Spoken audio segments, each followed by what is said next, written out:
Tratado da conformidade com a vontade de Deus, de Santo Afonso Maria de Ligório. Tem sido sempre este o fim que os santos todos têm levado em vista, a conformidade com a vontade de Deus, conhecendo muito bem que nisto consiste a pureza da alma. O beato Henrique Susso disse: Deus não quer que nos abundemos em luzes espirituais, mas sim que, em tudo, nos conformemos com a sua divina vontade. E Santa Teresa disse: tudo o que se deve procurar no exercício da oração é a conformidade da nossa vontade com a vontade divina, tendo por certo que nisto consiste a maior perfeição. Aquele que for mais superior nesta prática receberá maiores mercês de Deus e fará os maiores progressos no caminho da perfeição. A beata Estefânia de Sonsino, religiosa da Ordem de São Domingos, sendo arrebatada em espírito e levada ao céu, numa visão, viu algumas pessoas que conhecia e que tinham morrido colocadas entre os serafins.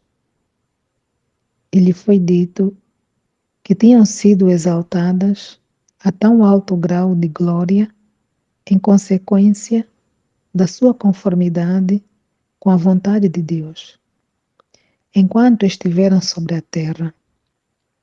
E o beato Suso, que acima mencionamos, falando de si mesmo, exclama: eu antes queria ser o mais vil insecto que se arrasta pela terra, pela vontade de Deus, do que ser um serafim pela minha vontade.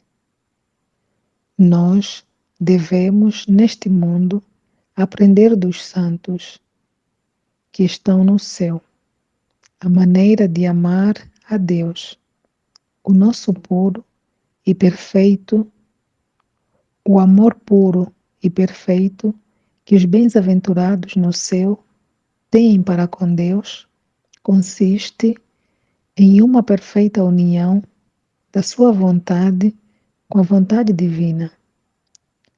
Se os serafins entendessem ser esta a vontade de Deus, que eles levantassem montes de areia sobre as praias do mar por toda a eternidade, ou que arrancassem erva nos jardins, eles o fariam com maior prazer e gosto.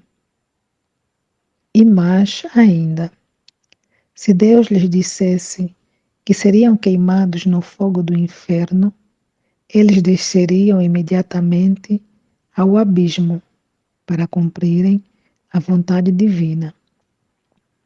E é o que Jesus Cristo nos ensina a pedir, que se faça a vontade de Deus na terra, como os santos o fazem no céu.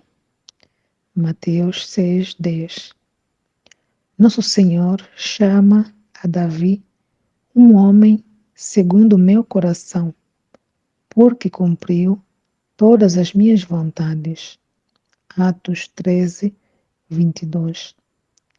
Davi sempre estava pronto a abraçar a divina vontade, como ele mesmo declara: o meu coração está pronto, ó meu Deus, o meu coração está pronto. Salmo 56:8. E tudo quanto ele pedia ao Senhor era que lhe ensinasse a cumprir a sua divina vontade. Ensinai-me a fazer a vossa vontade.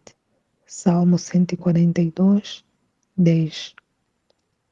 Um ato de perfeita uniformidade com a vontade divina basta para constituir um santo.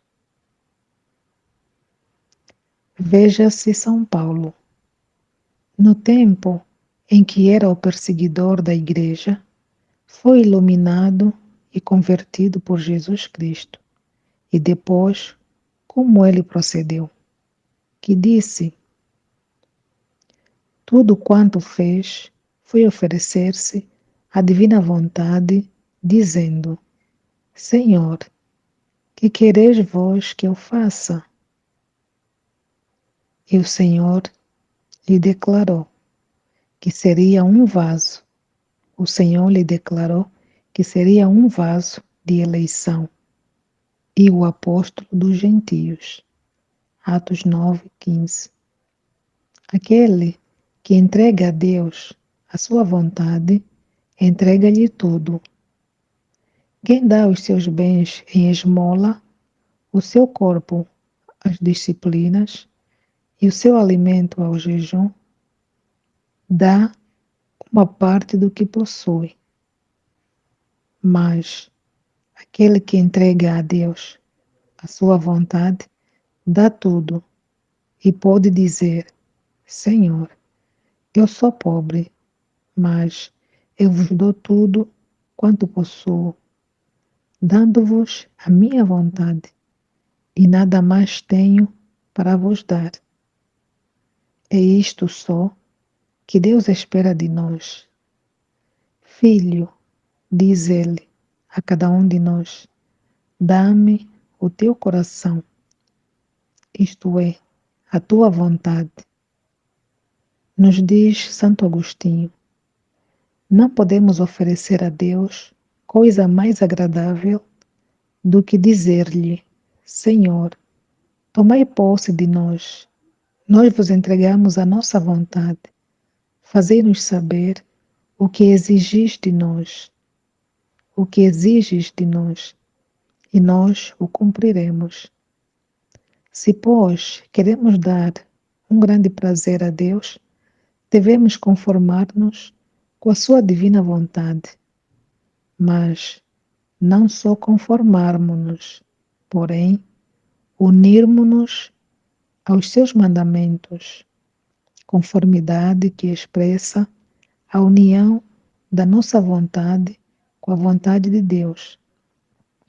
Mas a uniformidade quer dizer mais, quer dizer que a vontade divina e a nossa se tornaram uma só, de maneira que não devemos desejar senão o que Deus deseja e quer.